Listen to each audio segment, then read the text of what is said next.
দলের সাংগঠনিক সভায় চেয়ারে বসা ও ব্যানার ফেস্টুন আগে নেওয়াকে কেন্দ্র করে বিএনপির দুই গ্রুপের নেতাকর্মীদের মাঝে দফায় দফায় সংঘর্ষ হয়েছে।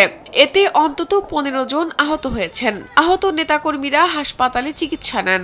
সোমবার দুপুরে কুমিল্লার ১৪ গ্রাম শহীদ জিয়াউর রহমান বীর উত্তম পৌর মিলনায়তনের বাইরে উপজেলা ও পৌরসভা বিএনপির সাংগঠনিক সভায় এ ঘটনা ঘটে। জানা গেছে, স্থানীয় কামরুল হুদা গ্রুপ ও হিরণ জুয়েল গ্রুপের মধ্যে এ সংঘর্ষ হয়। কুমিল্লা দক্ষিণ জেলা বিএনপির সদস্য সাজিদুর রহমান মোল্লা হিরণ জানান, তিনি নেতাকর্মীদের নিয়ে অনুষ্ঠানে প্রবেশ করলে কামরুল হুদার কর্মীরা তাকে লাঞ্ছিত করে এবং নেতাকর্মীদের উপর হামলা করে। ১৪ গ্রাম উপজেলা বিএনপির সাবেক সভাপতি মোহাম্মদ কামরুল হুদা জানান, এখন যে কোনো ব্র্যান্ডের পুরাতন এসি বদলে নতুন ওয়ালটন এসিতে উপভোগ করুন 25% ছাড়। অডিটোরিয়ামের বাইরে নেতাকর্মীরা চেয়ারে বসা ও ব্যানার ফেস্টুন আগে নেওয়াকে কেন্দ্র করে বাকবিতণ্ডায় জড়ায়।